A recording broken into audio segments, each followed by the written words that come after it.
Hey there, Mr. Redder here. Welcome back to another episode of r/entitled Parent Stories. Our first story we'll be reading today. My Karen mother-in-law demands to be the first person to hold my baby. After that, you want me to stay in my lane? You got it, boss. And after that, am I the jerk for supporting my mom not adding my brother's son into her will? Now for every thumbs up this video gets, one Karen does not get to be the first person to hold someone else's baby. I'm sure I'll get downvoted for this, but I actually don't like holding babies. So please smash that like button and subscribe and turn on notifications for new stories from Reddit every single day. My Karen mother-in-law demands to be the first person to hold my baby. When I, female 26, met my husband's, male 34, mom, I hoped for a healthy mother figure type relationship. She's okay, but she can sometimes be a little controlling given that my husband is her only kid.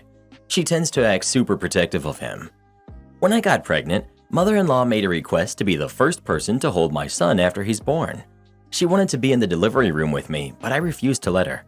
My husband said he'd keep her out of the room under the condition that she be the first person to hold the baby. I didn't agree, but didn't disagree as well, just stayed silent. The baby was born days ago. All my husband was worried about was having his mom be the first to meet the baby, but she was out of town attending a friend's daughter's wedding. He said she wouldn't be back until 2 days later. Mom and sister already came to help, and they held my son as they were helping me after my husband went back to work. I had nobody to help, and they were my go-to. Mother-in-law and my husband knew. They both went off and started throwing a fit, saying that I betrayed her and that I made a promise, then broke it. My husband tried to get her to calm down after she came home lashing out, but she scolded both of us, then walked out. He blew up at me, saying I messed up and violated the agreement we had. I said that mom and sister were helping me out and held my baby, so what? He got more upset and claimed I had no respect for his mom and her wishes and told me that I hurt her feelings and ruined her grandbaby's birth memory. I couldn't keep arguing. He called me unbelievably selfish and demanded I fix my mistake, but I wasn't sure what he meant by that. Like redo the baby's birth and have his mom be the first to hold him? He didn't like my sarcasm and said that what I did was sneaky and cold-hearted. He said he should have let his mom in the delivery room, otherwise none of this would have happened. They're both still salty about it and are sulking hard. Am I the jerk? Wouldn't the first person to hold the baby always be you, the mom? Your mother-in-law and your husband are both jerks. Not the jerk. Not the jerk, and best wishes for a speedy divorce. Exactly. OP is totally not the jerk. But consider this, you just had a baby. After 9 grueling months of pregnancy, right now is the time for you to be comfortable and supported so you can be stress-free. And instead of being comforted and having home life be made comfortable for you, your husband is arguing with you, stressing you out, making unreasonable demands, putting his mother's feelings over yours. Just think about that for a minute. And I would hesitate to even have a second baby with this guy and his mommy because they've shown you their true selves and the demands will be set in cement for the second. Not the jerk. It seems like your husband and his mom are under the impression that they have a choice in any of this. This is what we like to call wrong. Well, who do you think is the jerk? OP or her husband and his mom? Please let us know. This is why you avoid mummy's boys at all costs. You want me to stay in my lane? You got it, boss. Some time ago, I used to work in a medical specialty office. It was ID, or infectious disease, as a medical assistant. Side note, I used to work in the food industry and was always told that I wouldn't ever contribute to society or do anything meaningful with my life. While I absolutely loved working as a chef and a baker at the time, I wanted to do more with my life and prove to myself that I'm not as useless as people made me out to be. Not that I believed that for 1 second, but in my culture, if you aren't a businessman or a doctor, you're lower than everyone else. It's pretty terrible, but that's how the culture is. I now live in the US and it's been pretty good. Back to the story. I had graduated top 3 in my class and was certified through the AAMA and scored in the 90th percentile, so I knew my stuff. But I've never worked a white-collar job in my life, so I was afraid that I would seem out of place. I did my externship at this ID clinic in my town, and they loved my interpersonal skills. They loved my work and stated that I would be offered a job at the end of my externship. I was elated. I was so happy to have a job secured and have a foot in the door to the medical field. It turns out my blue-collar experience helped me relate with a lot of our patients, and they appreciated my work more for it. As my time went on, my experience working in the medical field became less about the money and more about the people I can help with my direct patient care. They weren't just charts, MRNs, medical record numbers, and diagnoses. They were Jeff, who ran the local farmer's market, or Meg, who worked with kids at the Y. I cared for my patients, and our repeats would always look forward to coming back to see me and chat. I loved working with my patients.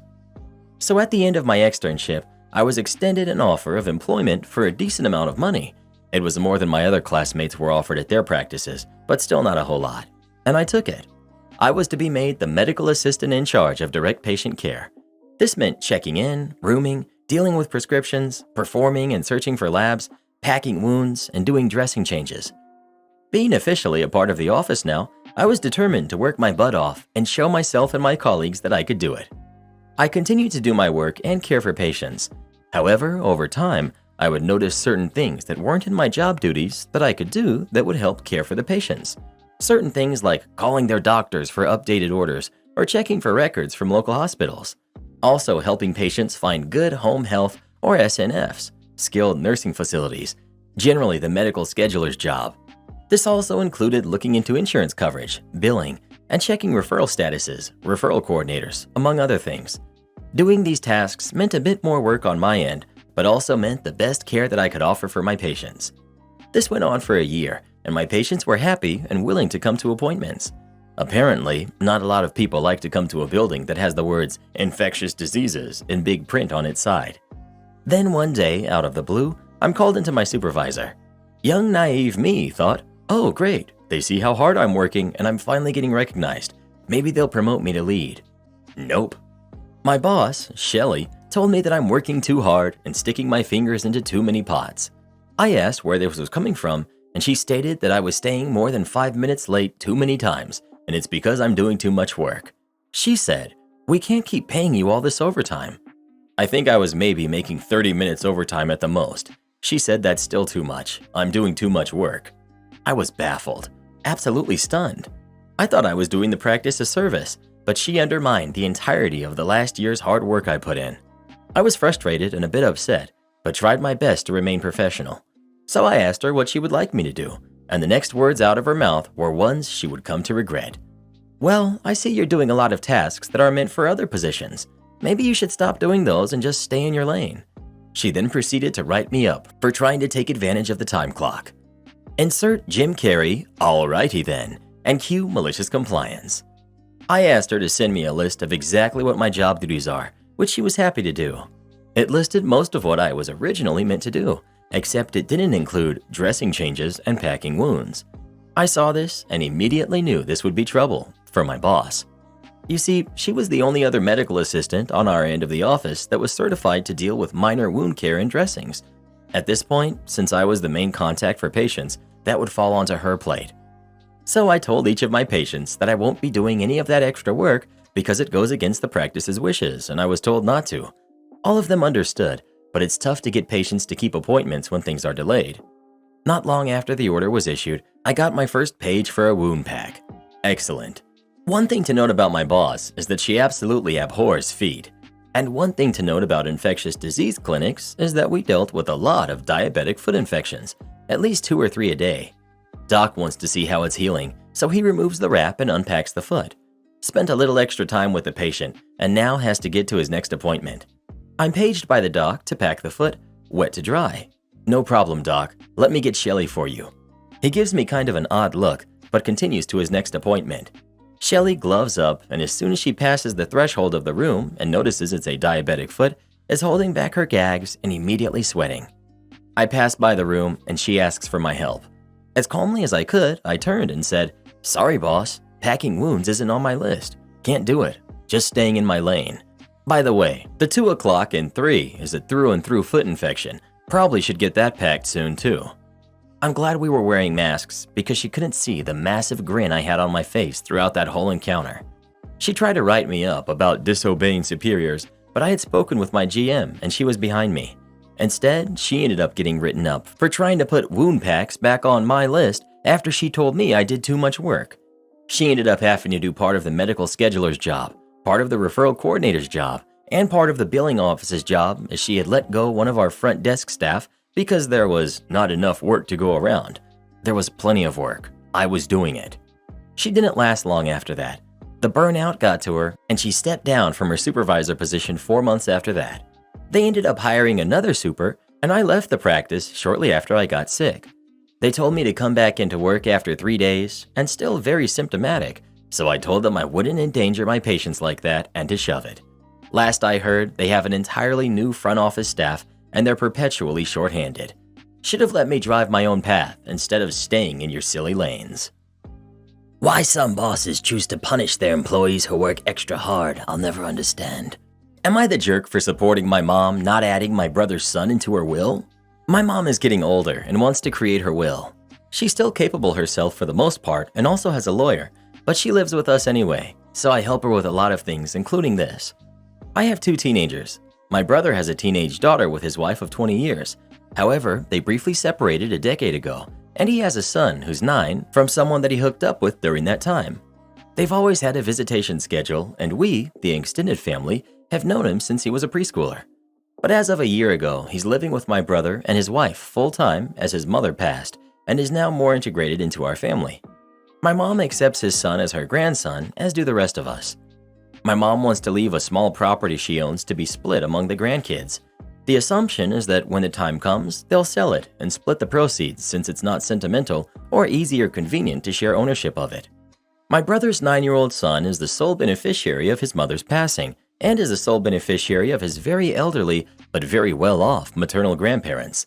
The funds from his mother alone are considerably more than the property my mom owns, so my mother allocated him a token gift but didn't think it made sense for him to be in the cut equally to the other 3.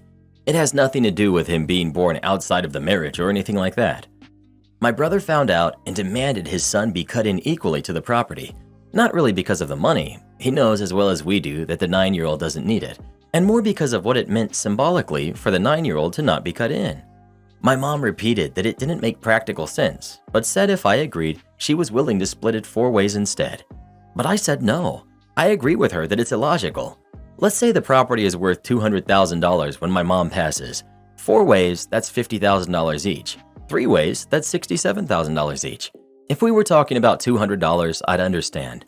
But I can't justify taking $17,000 from each of my kids' futures for a symbolic gesture.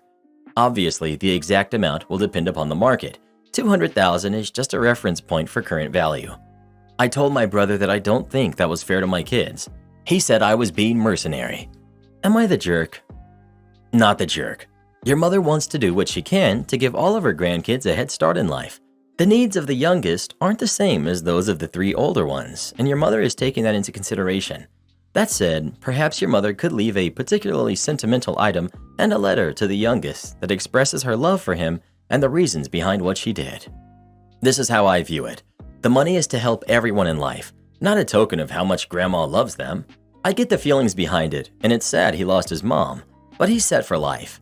His half-siblings and cousins are not. Grandma wants everyone to be set for their futures in the best way possible. This is a darned if you do, darned if you don't situation, and Grandma should have just done it without telling anyone. Not the jerk. Not the jerk. It's never going to be equal when one kid is going to receive so much more than the other 3. He'll understand if he's not totally entitled. On the flip side, the other 3 are not going to be that understanding about giving up a large chunk of their inheritance to someone that stands to receive more than all 3 of them combined already. Equal is not always fair, and fair is not always equal. This comes up time and time again with inheritance because real life is far more complex and messy than theoretical constructs. Your mom's reasonings is not wrong, and your brother is the jerk for arguing with what your mom had already decided. Well, who do you think is the jerk?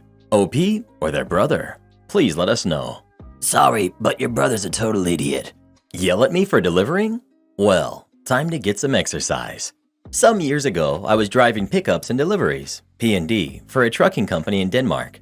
P&D is the part of the transport chain where you usually deliver small quantities to multiple customers on a route, kind of like a UPS or FedEx, but in semis or rigid box trucks.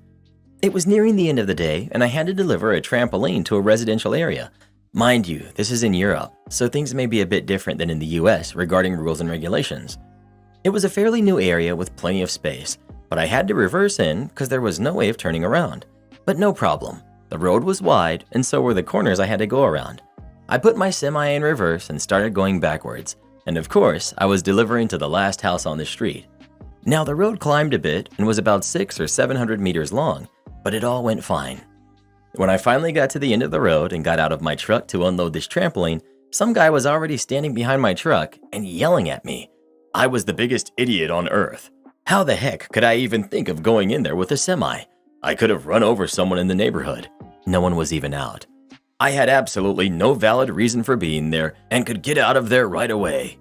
Instead of starting an argument with this person, I calmly asked him where he lived. He pointed at the house and said, "Number 74. And lo and behold, where was I delivering to? You guessed it, number 74. So I, again very calmly, told this man, "Well, in that case, I have a trampoline for you." "Oh," the man said. "Well, I would like if you could—" "But," I interrupted, "since I have no business being in here with a semi, I will be waiting for you at the end of the road," and pointed to the direction I just came from. Mind you, this is a big model weighing around 130 pounds, so you might want to bring a wheelbarrow. The joy it was seeing him come all the way down the road with his wheelbarrow, and then trying to get this 130-pound trampoline up in the wheelbarrow and starting his long, heavy walk 700 meters up to his house again. Priceless. Am I the jerk for not telling my sister I'm pregnant too, then not apologizing enough? Let me start by saying my sister, who's 36, and I, 34, female, have had a rocky relationship. I had a childhood illness that meant a lot of attention was focused on me instead of her, which she has resented me for. I admit that in my teen years and adult life, I've had some pretty selfish, attention-seeking moments, but that I'm still trying to work on myself because it's not who I want to be.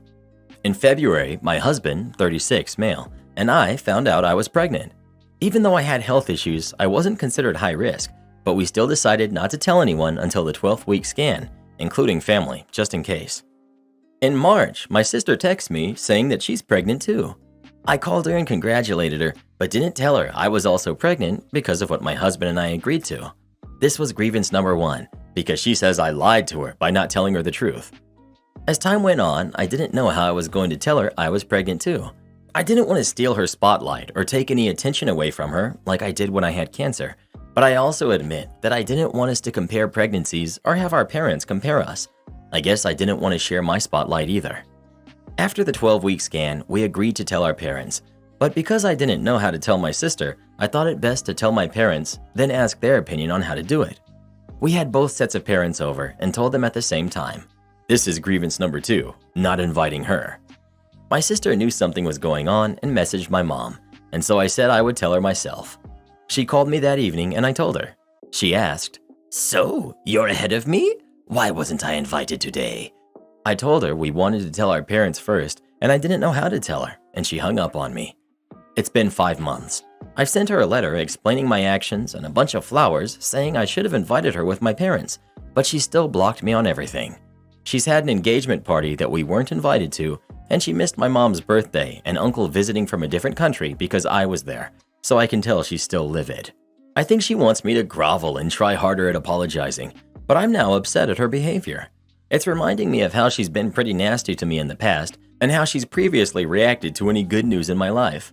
We've never really been close, and I'd say we're equally bad at not running to each other's aid.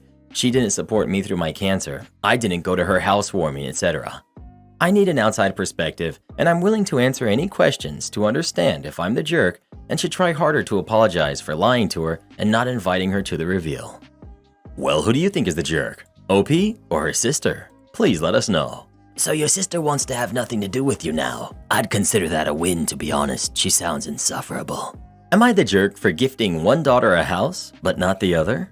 So I, female 47, have 2 daughters, Belle, who's 25, and Elise, who's 23. My husband is a doctor, and I'm an engineer, so we are financially well off. While we don't make enough to be considered rich, we make enough to give our kids a privileged life. When my daughters were in high school, my husband and I realized we had around $150,000 each in savings for our kids' educations. We sat down and discussed with the girls about their college funds. Belle has always wanted to go to college, while Elise was more neutral about the whole thing. Well, in a few years, Belle got into a very good but expensive college and ended up wiping out the money plus some loans. She finished paying them off a year ago and everything was fine. My younger daughter never really cared much for college. She got a degree in business from a community college and landed a job with a company. As a result, she didn't really need to spend all the money we had saved for college, so I put it away. A few months ago, Elise was visiting me and she was complaining about a house she and her husband really loved, but was out of her price range. I felt bad for her and discussed it with my husband, who suggested I give her the college money. I thought over it and decided to, and gave it to her. She was very happy and cried a lot. Well, they finally moved into their house this last week, and Elise invited the whole family to come visit and see the new house. When Belle arrived, she was taken aback, since the house was large and in a nice area. She asked how Elise was able to afford it, and Elise offhandedly mentioned that I gave her half the money. Belle didn't say anything but got really quiet and didn't speak to me for the rest of the evening. I called her yesterday and asked if something was wrong, and she kind of exploded at me, shouting that I was showing favoritism by giving Elise the money for the house and it was unfair. I tried to explain that it was the college money that she had already received, but Belle said that she had to take out loans despite our contribution, while Elise wouldn't have to worry about the house loans. I tried to explain my side, but she blocked me and must have told my sister because I got a call berating me for treating Belle less equally. My husband says that Belle is just acting entitled and to let it blow over, but I feel bad because it is true that Elise has no loans at all, while Belle was saddled with debt at a young age. Was I the jerk? Edit. Some people think this is fake because I'm not responding to comments. I went to work and was unable to check my phone for several hours. Just wanted to clarify. You gave both your kids exactly the same. How they spent it is on them. Belle could have gone to a cheaper school and achieved the same educational result. She chose not to. You are not the jerk, but eldest is the entitled jerk. Not the jerk. But parents of Reddit, for goodness sake, be more open and upfront with your kids regarding finances. How do you expect them to plan their life if they have no idea how much support they can expect from you? I think all the people calling Belle the jerk are wrong. The correct answer is there are no jerks here. You're not a jerk for giving the money to Elise, but Belle is also not the jerk for being upset that she didn't know that this option was available to her. Thankfully, where I live, university education is free, but I may have thought twice if my parents had offered up an option of tuition versus half a house. I may have chosen to take student loans myself, potentially at a better rate. I may have chosen a different school. I may have waited until I could pay. I don't think it's jerk behavior or entitled to point out that the goalposts were changed, but nor do I think you were the jerk for giving the money to Elise. She is the jerk for exploding and blocking the family and trash-talking them to everyone. I feel like the key thing that always comes up in these posts is that the conditions on what the money can be used for changed after one kid already spent the money. Belle may have chosen differently if she knew that she could use the money for a house.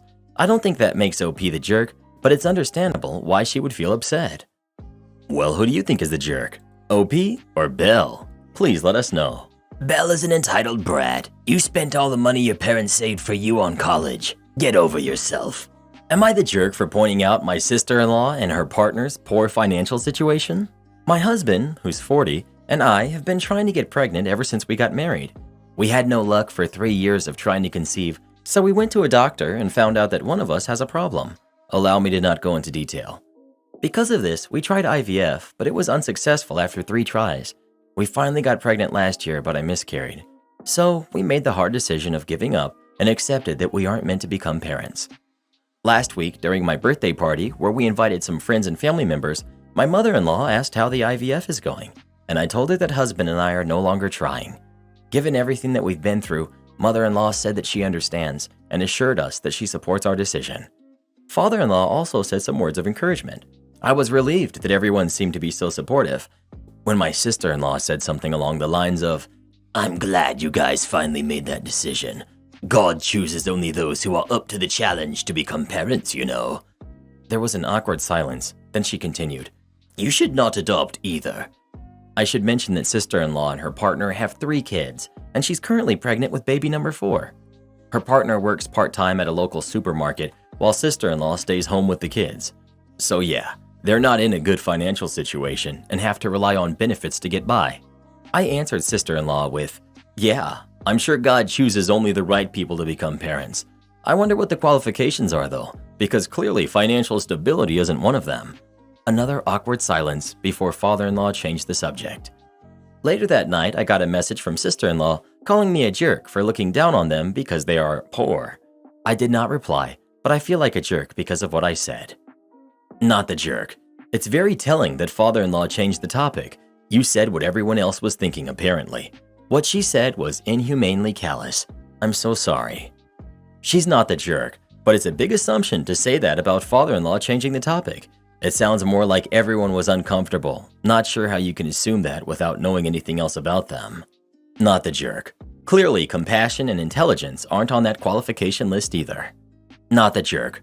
What your sister-in-law said was so vile. I'm not even a religious person, but I'm sure no God wants your sister-in-law to speak on their behalf. What she said was definitely not the words of a godly person, and you didn't deserve that kick when you were already down. Well, what do you think? Is OP a jerk for what she said to her sister-in-law or not? Please let us know. Your sister-in-law is pure evil. Am I the jerk for letting my son play in the waiting room of the doctor's office? My son is 2. We're at the doctor because I'm about 98% sure he has an ear infection. We go to a doctor's office that doesn't have any sort of play area or anywhere for kids to kind of hang around. We go here pretty frequently, so my kids have the same sort of routine. You're allowed to roam the room without bothering other people or yelling. They like to do typical kid things like walking in circles around empty chairs or looking at the art on the wall and tell me what shapes there are. There was only one other woman in the waiting room. She was probably about 50 years old.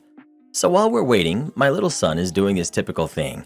Now let me add that when there have been other people, as long as he follows my rules, they don't seem bothered by it. So I thought it was going to be the same thing with this woman. My 2-year-old is walking around an empty chair near me and babbling. I promise it wasn't loud. It is unacceptable behavior to be loud in a quiet setting, and telling me things like star and circle. This woman begins to huff and sigh and seems very irritated. I thought maybe it was the wait time since it was taking a good minute for either of us to be called back. Then the woman kind of hissed. I can't believe people let their kids act like that. I asked her if she was annoyed by my kid, and she said, Yes, he's so loud. He should be sitting quietly. I told her, Ma'am, he's 2. He's not hurting anything or screaming. He isn't even near you. She got all huffy and told me, You need to be a better mom and control your son. Y'all, I was floored. About that time, we got called back, so I just got his bag and took him and went back. I'm not gonna lie, I really felt like crying, but it may be rude and out of place to let him walk around and talk about everything instead of trying to keep him in place. Am I the jerk? You're the jerk. When he's sick, keep him close. You don't want him to infect others. And this is a doctor's. You don't want him to catch something either. You're the jerk. Little germ factory. If they're sick, they can infect everyone in that room. They can infect someone with a compromised immune system and get very sick. Sit the kid down with an iPad or a phone. You're the jerk. As a child-free person, I understand that kids will be kids. But you were at a doctor's office because he's sick. Letting him run around and spreading his germs is gross. Next, I would just bring some quiet activities for him to do. OP. Edit. I'm really feeling like a jerk now that we got finished in the doctor's office. He has double ear infections, but also RSV. I feel really bad for letting him walk around, and I pray that he didn't leave any sort of infection around that will get anyone else sick. Hey, Mama. The fact that you were so stressed about this incident and now you're worried about infection means you're a good parent. You're gonna have moments where you slip up. You're gonna run into jerk old people and rude jerks, and sometimes you may end up being the jerk too. But the fact that you care speaks more than anything. You're doing great. I hope your little one feels better soon. A double ear infection is awful on its own. And then RSV on top. Get some rest and snuggle your little, and don't worry about grumpy people. You're the jerk.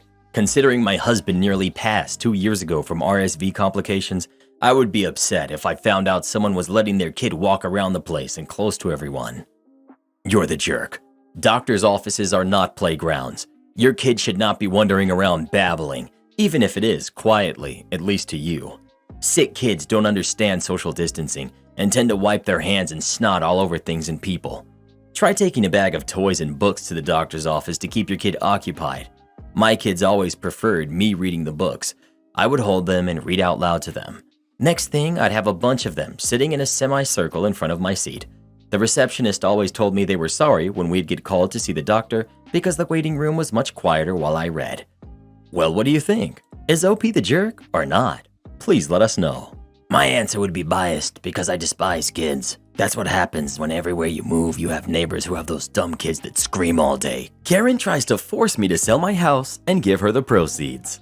My stepchildren's mother wants me to sell my home so that they can receive 50% of the proceeds. I am refusing. She has told me that I'm hurting my late husband's kids and that I'm the jerk. My late husband, David, had 2 kids, Thomas and Megan. Their mother, Kelly, had primary custody, with David getting the kids every other weekend. Kelly was just a joy, dragging David into court at every opportunity. If David found $1 on the street, Kelly would drag him into court to get her fair share. David always took care of his kids, paying not just his child support, but also much more. When David and I decided to build our home, we set up what would happen if one of us passed before the other. Basically, the survivor would get the house, but when the survivor passed or sold the home, 50% of the proceeds would go to their designated heirs. For David, it was his kids. For me, it was my sister. We were both contributing equally to the new home. Then, in 2018, David decided to change jobs, and he was taking 2 weeks off between the end of his old job and the start of his new one. David had almost all of his insurance, including life insurance, through his employer. We lost him in an accident a week before he was to start his new job. David had a will that left his savings.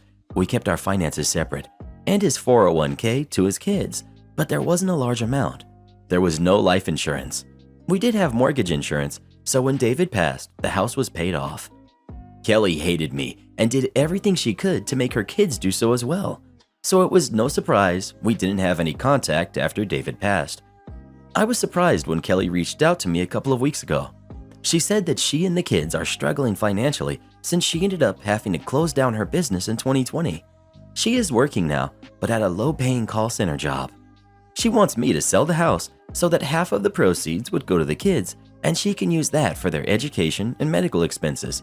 According to Kelly, Megan is having medical issues and needs treatment that her insurance does not cover and Kelly cannot afford.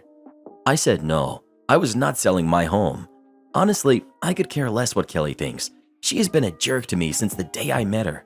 However, David's parents, whose opinion I do respect, also called to say that they believe it is what David would have wanted. I told them I would think about it. I know my husband loved his kids more than anything and would have done anything for them. Right now, living without rent or a mortgage, I am on track to retire very early. I have decided I am not giving that up. His parents told me that David would be ashamed of me for being a selfish jerk, which I admit hurt to hear. Am I the jerk? Support our channel by joining as a member today, and we'll give you a shout out in our next video. Or come watch this video next. You won't believe what Karen does in that one.